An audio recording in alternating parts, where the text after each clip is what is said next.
Eu sou Egídio Silva, nascido em Angola, casado, pai de 3 filhos, autor de um livro, Duas Vidas, um Destino. Já agora aproveito para passar aqui esta mensagem. É um livro que convida a juventude a atravessar os quadrantes do Robert Kiyosaki de uma forma rápida, por isso deixar de trocar o seu tempo por dinheiro e passar a pôr o dinheiro a trabalhar para ele, para lhe dar tempo. Mas são 4 quadrantes e são difíceis de saltar. 97% da população mundial nasce no quadrante número 1, trabalhador por conta de outrem, por isso está a trocar o seu tempo por dinheiro, não é? O que eu incito nesta minha autobiografia é exatamente a juventude a pensar fora da caixa e a pensar que é mais fácil arranjar formas de trabalhar de forma autónoma, por forma a que um dia se venha a tornar investidor e que o dinheiro trabalhe para ele e por isso possa ter tempo com base no dinheiro. Eu sei que não é fácil, fácil às vezes é dizer e falar e fazer, não é assim tão fácil, mas este livro vai exatamente nessa direção de que se não experimentares e não te focares, nunca chegarás lá. Concordo. Esse tema, bom, parabéns primeiro pelo seu livro, vou querer o meu aí autografado. Com todo o gosto também, com todo o gosto. E esse tema de extrema importância, que eu gosto muito também, né, que educação financeira, né, para ensinar os jovens, acho que todo mundo, não é apenas os jovens, tem muita gente aí que passa dos 40, 50 e ainda não tem educação financeira. Ele não construiu... Mas isso é uma culpa do nosso próprio ensino. O nosso ensino ainda hoje, passados estes anos todos, enfim, eu já passei pelos bancos da escola há mais de 30 anos, continuam a ensinar exatamente as mesmas coisas e a não focarem no que é mais importante, porque a parte financeira, eu diria que era a cadeira mais importante e essa não continua sem existir hoje no currículo escolar, o que é uma pena. Enfim, eu sempre fui empresário e por isso tento atrair e até para os meus filhos transmitir-lhes esta mensagem que vale a pena corrermos o risco. Eu sei que às vezes é uma vida solitária, difícil, temos de tomar decisões por vezes difíceis e parece que estão aí contra nós mesmos, mas no futuro, quando a aposta é grande, o resultado também é grande e por isso acho que vale a pena esse esforço. Eu estava a te dizer, sempre fui empresário, continuo a ser-lo. Eu hoje tenho ainda 2 empresas, para além disto que vamos falar. Tenho a Orbipet, que é uma empresa dedicada a soluções para pets, para animais de estimação, cão e gato. E tenho recentemente agora uma parceria com uma solução da Redpoint para campos de pádel, para definir se a bola está dentro ou fora. Para além de tudo isto, tenho como core e como, enfim, a base de sustento de toda a minha família e todo o meu negócio, a parte imobiliária e a comercialização de ativos comerciais. É aí que eu me especializei, é aí que eu me foquei. E dentro destes ativos comerciais, que são muito largos, desde projetos de construção, armazéns, escritórios, enfim, há uma panóplia infindável de produtos com yields, já com arrendatários. Eu quero me especializar, de facto, na hotelaria. É aí que eu gosto de estar. Eu sou um viajante. Eu costumo dizer que nasci já com uma palavra na testa, que é o Wanderlust, porque eu nasci para viajar. E, por isso, viajar significa hotelaria e daí a combinação perfeita entre ativos comerciais e hotelaria e o meu foco. Ah, legal, parabéns. Temos esse ponto em comum, né? Viajar. Eu adoro viajar também, já fiz mais de 30 países e não paro por aqui, não. Eu adoro viajar. Eu tenho vindo a apontar os meus, já vou em 47 países. Mas também são 252, ainda há muito para ver, não é? Mas já tenho no meu palmarés 47 países visitados, sim. Parabéns. Ainda vou chegar lá, viu? Ainda vou investir muito de tempo e dinheiro, né? E para conseguir isso, precisa de renda passiva, precisa de construir um patrimônio e ter essa liberdade, né? Para você poder viajar, né? Sem se preocupar com o dinheiro, com o salário no final do mês, né? Então, sem dúvida, uma das coisas que me fez vir para a XP foi exatamente dentro esta empresa, uma empresa, eu diria que nem é uma empresa, uma plataforma imobiliária onde todos nós podemos montar as nossas empresas, só que esta plataforma imobiliária permite-nos ter um programa que chamamos Revenue Share, que faz com que haja uma renda passiva. E é isso que mais me apaixonou em todo este projeto e eu espero daqui a uns anos estar de facto a andar pelo mundo, a fazer palestras e a atrair inclusivamente novos elementos para dentro desta plataforma, mas por via desse meu rendimento passivo. Sem dúvida alguma que é uma coisa que me encanta. Não, parabéns aí, Egídio. E agora entrando no nosso tema de hoje, que é a hotelaria em Portugal, queria te perguntar, Egídio, como você avalia o momento atual da hotelaria aqui de Portugal? O setor ainda é uma boa aposta para para os investidores? Olha, deixa-me dizer-te uma coisa interessante na hotelaria que é dolorosa para mim, que estou no meio, mas é interessantíssima de observar. Quando o mercado está mau, e quando foi o caso da pandemia, todos estavam completamente asfixiados, não sabiam o que é que haviam de fazer à vida, os hotéis estavam à venda por meia tuta, ninguém os queria comprar, não é? Ou seja, havia muita oferta, mas não havia compradores. Hoje dá-se exatamente o inverso. Como hoje nós conseguimos recuperar a níveis muito superiores aos 2019, que já eram bons, deva-se dizer que já 2019 foi um ano excelente. Hoje nós estamos a níveis muito superiores aos de 2019. Acontece exatamente o inverso. Há N compradores, mas não há ninguém que queira vender. Por isso, eu estou num mercado fantástico, porque no momento em que eles querem vender, eu não tenho compradores, e no momento em que eu tenho compradores, eles não querem vender. Por isso, é um negócio, como vês, que aconselho vivamente a fazermos, porque nunca Ah, estamos no momento certo, não é? Mas é de facto o mercado que está em crescente e isso nota-se, não sei se tu sabes, mas estão previstas a abertura de 54 novas unidades em Lisboa e 122 no Porto, que é uma coisa abismal, porque o Porto neste momento tem cerca de 190 unidades hoteleiras e vão abrir 122 nos próximos anos, o que significa um crescimento de 64% no mercado do Porto. É uma coisa anormal, eu diria anormal. E mesmo em Lisboa, haver 54 novas unidades previstas nos próximos anos, quando há agora 334, continua a ser um crescimento de 16%, muito acima do expectável. E isto porquê? Isto porque as taxas de ocupação são elevadíssimas, os valores das tarifas diárias cresceram exorbitantemente, o RevPAR também, e tudo isto leva a que os investidores olhem cada vez mais para este negócio de hotelaria e se apaixonem e queiram estar presentes, e já que não há para venda, então vamos partir para outra solução, que é comprar o terreno, construir e o pronto. novo hotel, né? É Eu o vi novo. aqui o que você falou, eu vi aqui que a oferta de hotéis à venda, que você falou, diminuiu 28%, né? Então, tem poucos hotéis à venda no mercado, né? Então, se tornou Exata, um ativo exatamente pelos escasso, né? resultados, ou seja, as pessoas começam a ter resultados que não eram expectáveis, tanto porque a taxa de ocupação cresceu, o valor da diária cresceu, como tudo cresceu, ok, os resultados apareceram, então deixaram de estar vendedores. Se já tenho resultados, eu não preciso de vender. E daí o Ah, decréscimo. o As Egídio, poucas. Diz. Desculpa aí, ia te perguntar, aproveitar, você falou de taxa de ocupação. Você poderia falar mais ou menos qual é a taxa de ocupação média do mercado nacional, ou talvez de Lisboa e de Porto e do Algarve?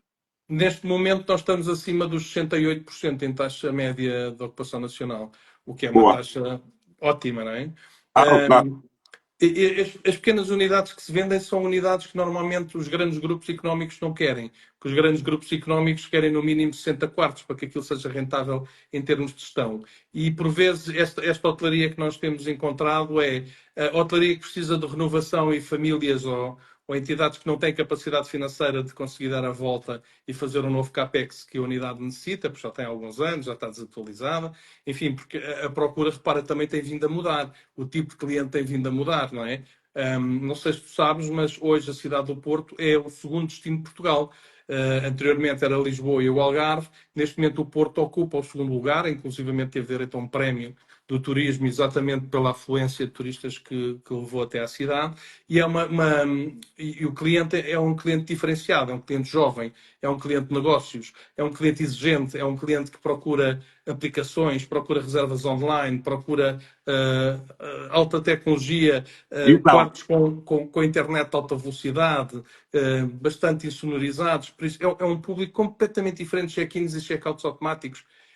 Repara, e é preciso que estas unidades se adaptem e muitas delas não têm capacidade financeira para dar esta volta. E são essas que, em princípio, estão à venda. então, De esses são qualquer os das formas, desafios. Então, são os desafios dos hotéis. Eles precisam se modernizar, né, ter, né, com a tecnologia, com tudo o que está acontecendo hoje em dia.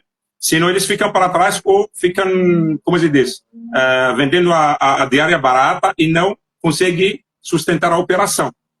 Certo? mas hoje o problema é que há uma qualidade já da oferta com taxas, eu diria, não diria baratas ou de baixo valor, mas com taxas ajustadas à realidade da oferta. Por isso, hoje tu tens hotéis, eu vou dar aqui um exemplo fantástico que é a B&B.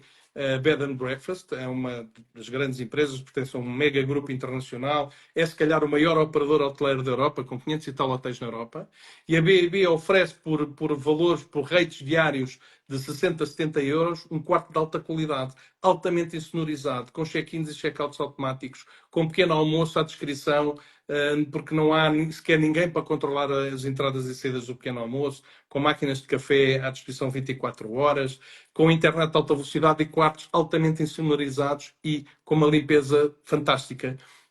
A juventude é isto que procura, é um conjunto agregado e, ainda por cima, procura também sustentabilidade, ou seja, quer saber se de facto o hotel está num regime de sustentabilidade, em termos de lavagens, de detergentes, de painéis solares, conjunto de coisas que são exigidas hoje pela juventude, e acho muito bem, para um futuro melhor.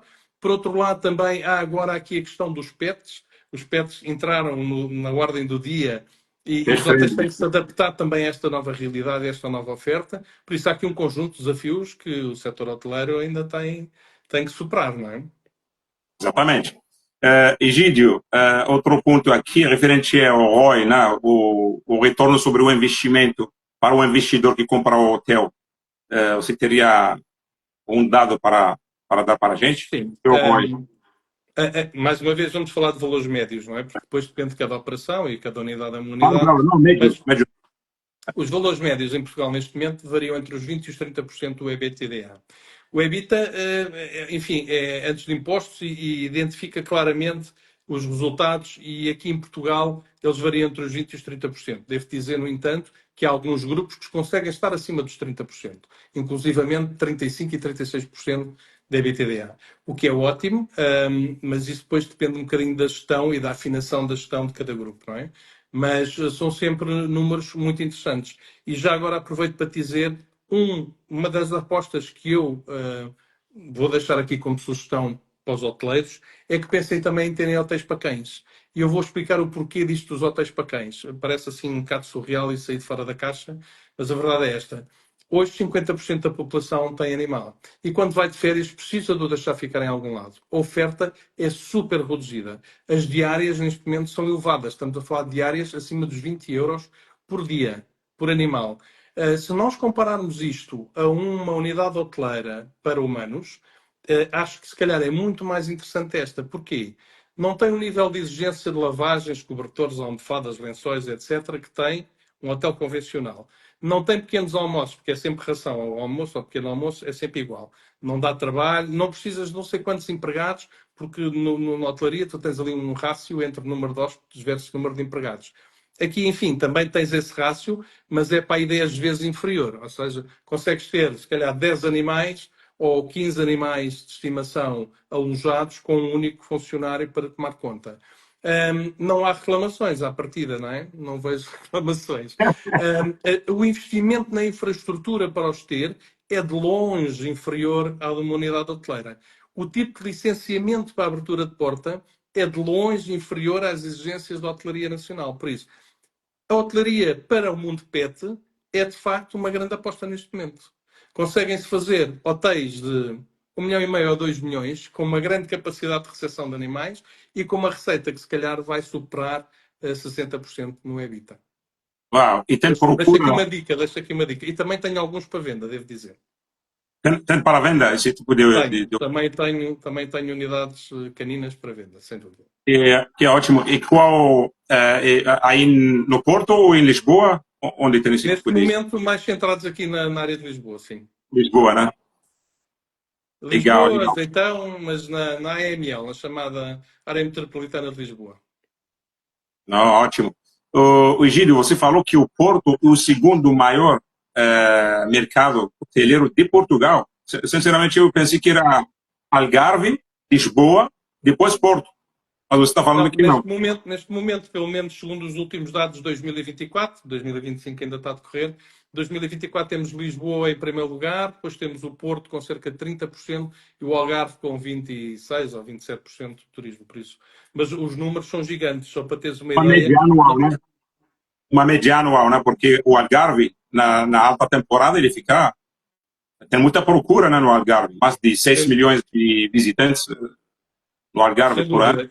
Os números que eu tenho apontam para 30, isto estamos a falar de dados de 2024, apontam para 30 milhões de visitantes, 80 milhões de dormidas e 27 mil milhões de receita em termos de turismo em Portugal. Por isso, atenção, que isto tem um impacto no nosso PIB na casa dos 16%. São números gigantes, são números que fazem refletir. E como te digo, o nosso perfil de consumidor tem vindo a mudar. Agora, os americanos descobriram-nos. Nós até temos já voos diretos de Nova Iorque para Faro. Os americanos, de facto, estão a entrar em Portugal. Os americanos têm um nível de exigência superior, procuram hotéis de 5, 6 estrelas, coisas que nós não temos cá em Portugal. Aliás, temos um suposto 6 estrelas em Lisboa e um suposto 6 estrelas na Comporta. Mas a oferta é garantidamente reduzida para a procura que vai começar a haver por parte dos Estados Unidos da América e são clientes que procuram golfe e nós aí acho que estamos muito bem porque temos N campos de golfe, nós em 700 quilómetros de norte a sul temos centenas de campos de golfe à disposição, alguns com bom nome, renome e com layouts e zonas de jogo completamente diferentes entre areia, lago e colinas, por isso é muito interessante e acho que aí temos uma boa oferta. Que ótimo. O Egídio, eu vi aqui também, estava vendo aqui, eu vi que o mercado, atualmente, né, Portugal, é o terceiro país europeu mais atrativo para investimentos na hotelaria. É fácil, repara, nós temos um clima fantástico, não é? Nós temos pelo menos 200 e tal a 300 dias por ano de sol, o que nos afasta logo do resto da Europa, que tem climas mais difíceis. Por outro lado, temos um nível de segurança que ainda continua a ser, apesar de já não ser o melhor do mundo, já foi melhor, mas continuamos a ser para aí o 5º país do mundo mais seguro para estar e viver, por isso também contribui para esse fator da procura. Por outro lado, apesar de os nossos preços terem vindo a subir e já toda a gente reclamar em termos de preços, a verdade é que, comparativamente a uma Europa, nós ainda estamos muito abaixo em termos do dia-a-dia, de compras a mercearia, refeições e etc. Estamos abaixo do preço que é cobrado pela Europa e ao nível dos restaurantes e mesmo da hotelaria também, não é? E por isso mesmo continuamos a ser muito competitivos em termos de oferta europeia, ou oferta mundial, e daí a procura. É como te digo, muitos campos de golfe, um grande nível de segurança, uma boa alimentação. Também caímos agora, somos trendy, ou seja, toda a gente fala de Portugal, caímos na moda, sabes que isto é um bocadinho de modas, não é? E nós neste momento caímos na moda. E eu devo dizer, para aqueles que nos estão a escutar e para aqueles que pensam em investir em Portugal, eu aliás fiz um e-book em 2024 para investidores estrangeiros que queiram investir em Portugal, cujo título é Não Salte de Cabeça, conheça o mercado primeiro. Que é exatamente, venham conhecer o mercado, não apostem onde já todos apostam, Lisboa, Porto e Algarve, está gasto. Nós temos um país lindíssimo, são 700 quilómetros em que a cada 50 ou 60 quilómetros muda tudo, muda culturalmente, muda a paisagem, muda a alimentação. Enfim, nós temos uma variedade incrível nestes 700 quilómetros e tu que conheces o país sabes do que te estou a dizer, não é? Tanto podemos passar da serra e da neve para o sol tórrido do Algarve, passamos, sei lá, dos pratos de cataplana do Algarve para os pratos de feijoadas e não sei o quê no norte. Por isso temos uma variedade incrível para oferecer, passando pelas ondas da Nazaré. Não, enfim, não há nenhuma paragem que não tenha qualquer coisa típica e digna de ser visitada. Isto para dizer o quê? Venham conhecer primeiro o país, venham conhecer o país e as ilhas, porque apesar da Madeira já ter uma grande oferta de hotelaria, os Açores não têm, e eu acho que é a pérola no meio do Atlântico perdida, porque vale a pena olhar para os Açores são lindíssimos, têm uma oferta, um potencial louco, e ainda há muito pouca oferta nos Açores. E o que eu convidava era todos esses investidores a passarem aqui uns dias, umas semanas, conhecerem um bocadinho de cada uma das regiões e depois tomarem a decisão de investimento. Porque ir investir onde nós já temos 50 unidades hoteleiras é só mais uma e vão ter que concorrer de forma séria, não é? Aqui não, podem sempre abrir uma nova unidade.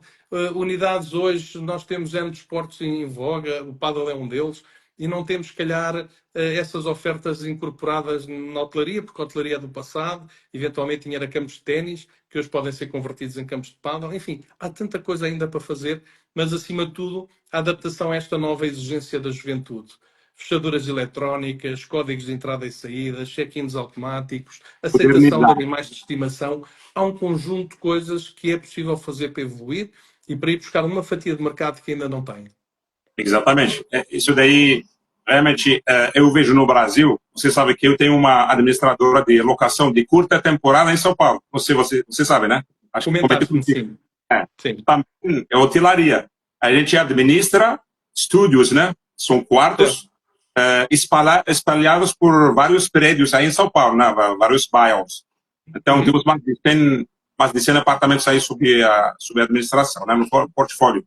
E realmente o hóspede, hoje em dia, ele é muito exigente em relação a check-in automático, né? Independente, ele pode chegar a qualquer horário, ele sobe no apartamento. Ele é exigente em relação ao serviço prestado, à tecnologia, né? Então, realmente, os hotéis, eles precisam se atualizar, né? E seguir se adaptar, né, para esse perfil do jovem. Tá, vamos dando continuidade aí no nosso assunto. Então, vamos passar aqui para a outra pergunta que queria te perguntar sobre o perfil do investidor interessado no mercado hoteleiro português. Quais as nacionalidades que investem mais na hotelaria e se são, né, pessoas físicas ou são fundos de investimentos internacionais? Eu pessoalmente trabalho mais com fundos e a maior procura que tenho é aqui dos nossos vizinhos espanhóis, ok? Eu há pouco não te disse, mas a BB, por exemplo, é um dos grupos económicos que opera aqui na Europa e pertence à Goldman Sachs, por isso é um grande grupo, não é? Tem 500 e tal unidades, e eles estão em crescimento e por isso há sempre uma procura deste tipo de grupos, à semelhança de uma BB, que operam em Portugal e que querem fazer crescer as suas redes, querem começar a controlar um bocadinho este mercado hoteleiro. Os espanhóis, como é óbvio, pela proximidade de fronteiras e porque também já têm alguma dimensão do lado de lá, o saltar a fronteira para o lado de cá, para eles é relativamente simples. Daí também haver uma procura grande por parte dos espanhóis. Depois dos fundos, também há fundos internacionais que procuram. Eu, infelizmente, na minha carteira de clientes não tenho assim tantos, mas trabalho com 2 ou 3 entidades, sendo que as mais fortes são as espanholas. Legal, legal. Então, investidores, pessoa física, por exemplo, Sim, quando pessoa tinha o física. Gold, Para mim, pessoa é, física. claro, claro. O incentivo do Golden Visa, agora que, né, mudaram as regras e tal, você acha que isso daí também influencia negativamente? Não, não, penso que não, porque o visto Gold que nós tínhamos e que se alterou foi a hipótese de comprar a parte residencial. Hoje em dia há a hipótese de fazer essa obtenção à mesma do visto Gold através da participação em fundos.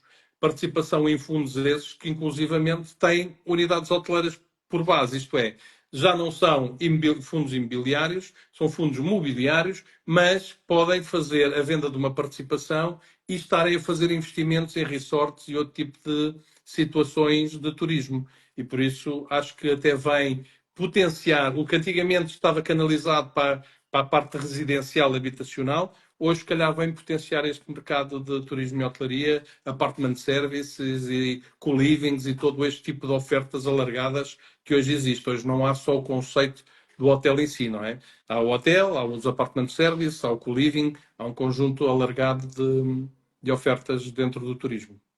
Legal, legal. O Egídio, em relação ao investidor, quais os erros mais comuns que os investidores cometem, né, quando entram nesse mercado hoteleiro e como que eles podem fazer para evitá-los? Um investidor estrangeiro, por exemplo, querer investir na hotelaria em Portugal. Quais os erros comuns que eles cometem de cara? Bem, primeiro há aqui uma análise que por vezes não é feita com profundidade, não é? Perceber quem é que já são os concorrentes em Portugal, qual é o domínio, de que forma é que eles conseguem dispersar os seus clientes em toda a sua rede de oferta. Um, a análise técnica em si da unidade também às vezes não é feita com profundidade e não percebem bem o CAPEX que está associado a tudo aquilo.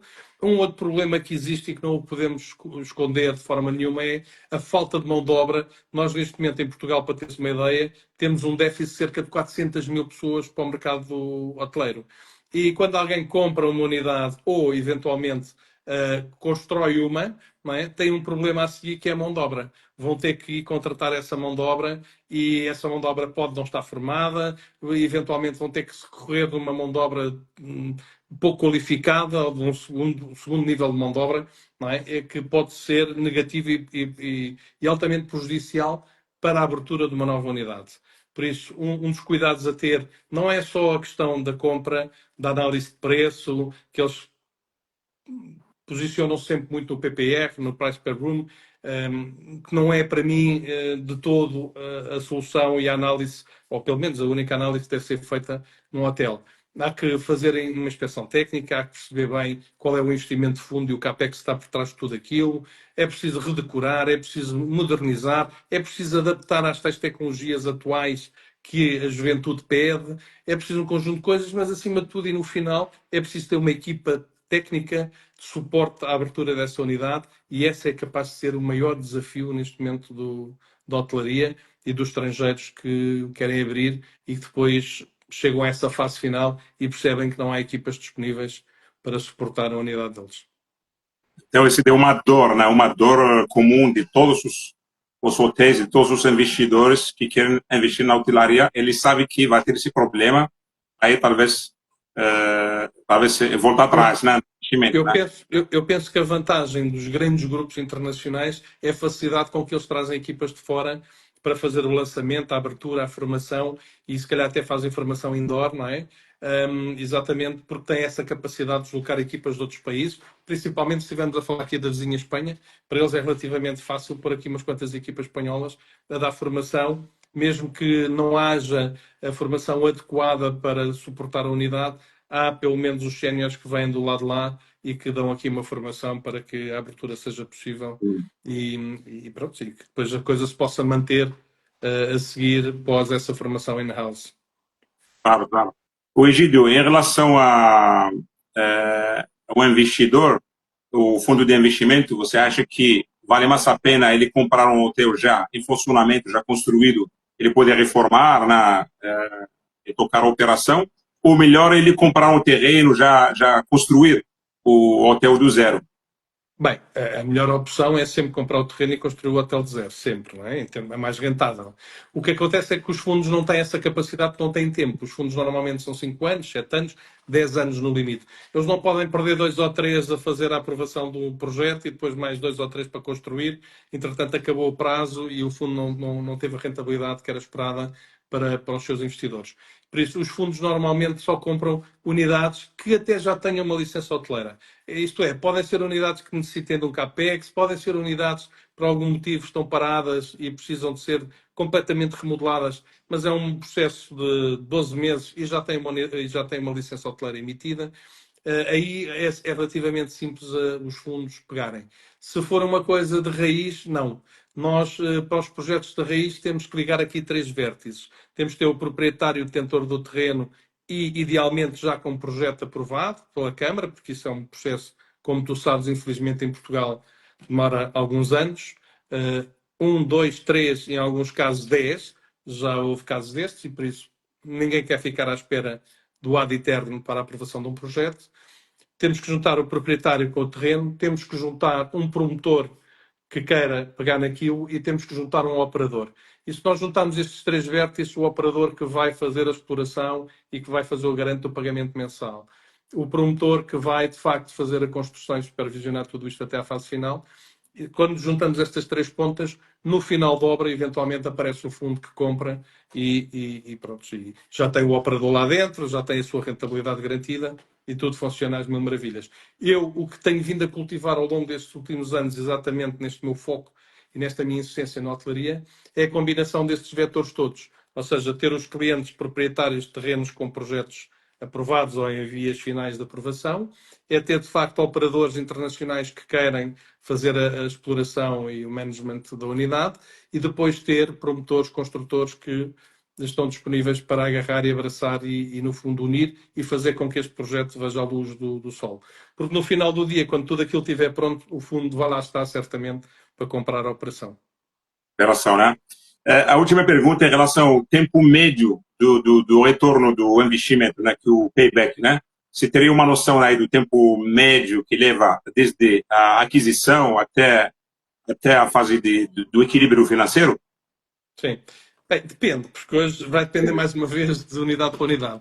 Hoje ouvem-se falar já em 1 milhão de euros por quarto. Não sei se estás a perceber que há unidades hoteleiras em Portugal neste momento acima de 1 milhão.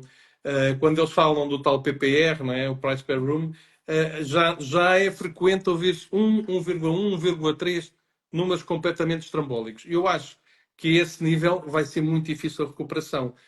Nem em 20 anos conseguem fazer recuperação. Esse tipo de prémios é só para empresas muito grandes que querem ter aquele posicionamento, uma questão estratégica, é tipo o troféu. Eu quero estar aqui, por exemplo, na Avenida da Liberdade, não é? Na Avenida dos Aliados do Porto, ou seja onde for, assim, em sítios. Cortou o áudio. O Egídio, cortou o áudio, cortou. O Egídio, está me ouvindo? Alô? Agora sim. Ok. Infelizmente estão chamadas a entrar e como estamos no telemóvel, isto corta-nos. Tranquilo. Eu estava a dizer, há unidades hoje que já estão a pedir 1,1, 1,2 e 1,3 milhões por quarto. O PPR está no 1,3, foi o maior número que eu ouvi até agora. Mas há grupos internacionais que estão disponíveis para pagar isso. Porquê? Porque é um troféu. Querem estar ou na Avenida da Liberdade, ou na Avenida dos Aliados, ou querem estar em cima do mar aqui em Cascais, e pagam esses preços. Mas as rentabilidades foram para o espaço, eles não estão preocupados com a rentabilidade, é uma questão de posicionamento estratégico e de imagem de marca, ok? Acho eu, porque isso demora mais de 20 anos a ser recuperado. Os que vêm para fazer negócio, epá, a recuperação tem que estar ali entre os 5 e os 7 anos. Uma unidade hoteleira tem que estar paga no máximo em 7 anos e daí para a frente tem de ser rentabilidade, tem de ser rentável. Que ótimo, meu amigo. Aqui, nossa, você trouxe dados, informações valiosas para o investidor, uma visão estratégica, né, para o investidor que está buscando investir no mercado hoteleiro português. Então, te agradeço muito, né, pelo papo e quem sabe aí na próxima vez a gente volta a fazer uma segunda live sobre o nosso mercado hoteleiro. Eu é que agradeço o teu convite e estou sempre 100% disponível para apoiar qualquer iniciativa que tenhas. Muito obrigado, Egídio. Quem nos assiste, pode seguir o Egídio aí nas redes sociais. Se vocês precisarem aí de alguma dúvida, informação também ele está à disposição aí nas redes sociais. E compartilhe também com seus amigos, né? Os investidores. Aproveitar para deixar uma mensagem de que neste momento em portfólio eu trabalho este tipo de ativos em off-market e neste momento em portfólio tenho dezenas de ofertas possíveis, desde terrenos que estão numa fase final de licenciamento até unidades em plena produção, passando por resorts de pequena dimensão, inclusivamente, devo-te confessar que temos que falar sobre o tema, tenho 2 unidades, 2 pousadas no Brasil para venda, que eventualmente poderão interessar-te, porque terás contactos certamente para poder comercializarem lá em São Paulo. E na Ilha Bela. Mas isto para dizer que tenho um pouco de tudo, tenho unidades de pequena dimensão para fazer uma gestão familiar quase, tipo 30 quartos, e tenho outras com 300 e 400 quartos em plena operação. Por isso, tenho um pouco de tudo. Quem quiser, estou completamente disponível para analisar o que procuro e ver se efetivamente tenho algum produto no meu portfólio que possa fazer sentido. Ótimo. Excelente, meu amigo Egídio. Muito obrigado aí mais uma vez. Obrigado, eu. Estamos juntos. Até breve. Grande abraço, viu? Um grande abraço. Obrigado, eu. Até mais. Obrigado pelo convite.